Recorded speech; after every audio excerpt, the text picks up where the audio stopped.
নমস্কার, India news 24 থেকে রয়েছে আমি শঙ্কু সাঁতরা এই মুহূর্তে। তবে আবার সেই বাংলাদেশি নেভির সেই অমানবিকতা সেটাই দেখা গেল। অর্থাৎ আহ, এই আমি দাঁড়িয়ে রয়েছি নামখানাতে গতকাল অর্থাৎ 13 তারিখ এখান থেকে একটি ট্রলার এখান থেকে ছেড়েছিল এমভি পারমিতা বলে। সেই ট্রলারটি যখন এখান থেকে ছেড়ে মাঝ সমুদ্রে মাছ ধরতে গেছিল, ঠিক সেই সময় তারা যতটুকু জানা যাচ্ছে যে যে ভারতীয় যে ট্রলারটি ছিল সেই পারমিতা ট্রলার, সেই ট্রলারের 16 জন সেখানে মৎস্যজীবী ছিল। আর তাদের যারা ফিরে এসছেন তাদের মুখ থেকে যতটুকু জানা গেছে যে তারা ভারতীয় জলসীমার মধ্যেই তারা সেখানে ফিশিং করছিল এবং সেই সময় হঠাৎ করেই বাংলাদেশি একটি নেভি আসে এবং সেটি আলো নিভিয়া আসে সেই ট্রলারটিকে, অর্থাৎ ভারতীয় সেই ট্রলারটিকে ধাক্কা মারে। আর ধাক্কা মারার পর ট্রলারটি ভেঙে পড়ে একেবারে মাঝ সমুদ্রে ভেঙে পড়ার পর 11 জন কোনোভাবে তারা উদ্ধার পায়। আর সবথেকে বড় কথা, এই যে 11 জন উদ্ধার পেয়েছে, 5 জনকে এখনো পর্যন্ত খুঁজে পাওয়া যায়নি মাঝ সমুদ্র থেকে। অর্থাৎ রাতের অন্ধকারে যে ঘটনাটা ঘটেছে তা থেকে এখনো পর্যন্ত আশঙ্কা করা যাচ্ছে 5 জনকে হয়তো খুঁজে পাওয়া যাবে না। যে ট্রলার নাকি পুরোপুরি ডুবে গেছে, এবার মানে সবাই নাকি ডুবে গেছে। এবার সেগুলো আমি কিছু জানি না, যে নেভি মেরেছে আমি কিছুই জানি না। মানে যে আমি শুনতে পেয়েছি যে নাকি ট্রলার ডুবে গেছে, এখনো নাকি কাউকে পাওয়া যায়নি, এরকম শুনেছি।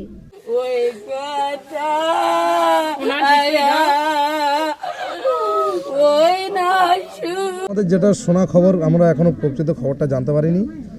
শোনা খবর শুনতে পেলাম যে কোথায় অ্যাক্সিডেন্ট করেছে, বাট কিসে অ্যাক্সিডেন্ট করেছে ওটা এখনো শিওর নয়।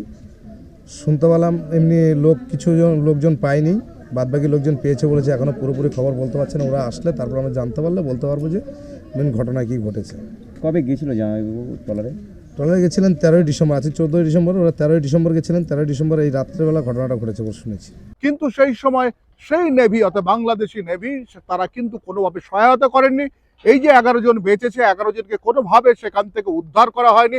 যার ফলে একটা জিনিসকে অমানবিকতা যেটা হচ্ছে, যেটা আমরা বারবার ধরে দেখি স্থল সীমাতে, যেটা বিডিআর অর্থাৎ বাংলাদেশের যারা সীমান্তরক্ষী রয়েছেন তারা মাঝে মাঝে যেভাবে গুলি চালান এবং ভারতীয়দের উপর অত্যাচার করেন, আবার সেটা কিন্তু অর্থাৎ জল বিভাগে কিন্তু সেটা দেখা গেল। এবং জল এবং স্থলে যেভাবে বাংলাদেশি সৈনিক থেকে আরম্ভ করে নেভি যেভাবে ভারতীয়দের উপর অত্যাচার চালাচ্ছে, অর্থাৎ যে সমস্ত মৎস্যজীবীরা ছিলেন ওই ট্রলারে, সেই মৎস্যজীবীরা কিন্তু ইতিমধ্যে 5 জন বেঁচে আছে কিনা এখনো পর্যন্ত কেউ কিন্তু বলতে পারছেন না। 11 জন কোনোভাবে কষ্টে তারা অন্যান্যভাবে তারা কিন্তু সহযোগিতা পেয়ে তারা কোনোভাবে বেঁচে গেছে।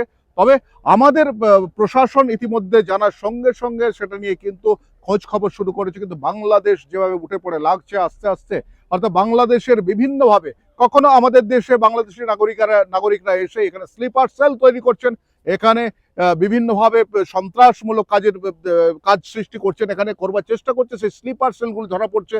আস্তে আস্তে বাংলাদেশিদের যেভাবে ভারতের দেশের মধ্যে যেভাবে আস্তে আস্তে তারা প্রসার বিছাচ্ছে এবং সন্ত্রাস করবার চেষ্টা করছে, হিংসা যেভাবে তৈরি করছে, তাহলে ভবিষ্যৎটা কি হওয়া উচিত, কিভাবে এর পাল্টা হওয়া উচিত, সেটা কিন্তু রণকৌশল ভাবা উচিত আমাদের দেশের। যেভাবে মাঝে মাঝে আক্রমণ চালাচ্ছে ভারতীয়দের ওপর, সেটা নিয়ে কিন্তু এখনো পর্যন্ত সম্পূর্ণ কিছু বলার না হলেও একটা জিনিস বলা যায় যে যেভাবে এই যে আমি যেখানে দাঁড়িয়ে রয়েছি এখানকার ট্রলাররা যেভাবে চলে যান, হয়তো স্রোতের টানে অনেক সময় কি হয় সীমানা লঙ্ঘন হয়ে যায়। তারপরে কিন্তু যতটুকু জানা গেছে কয়েকদিন আগে যারা বাংলাদেশে আটক ছিল ভারতের কিছু এখানকার মৎস্যজীবী, তারা তারা এসে বলছেন যে সেখানে, অর্থাৎ বাংলাদেশের জেল থেকে আরম্ভ করে বাংলাদেশের নৌবাহিনী থেকে আরম্ভ করে তাদের উপর যেভাবে অত্যাচার চালিয়েছে, তারা অনেকেই বলছেন তারা ফিরতে চান না, নতুন করে মাছ ধরার জন্য সমুদ্রে ফিরতে চান না। কারণ বাংলাদেশের উৎপাত যেভাবে বাড়ছে, তাদের অত্যাচার যেভাবে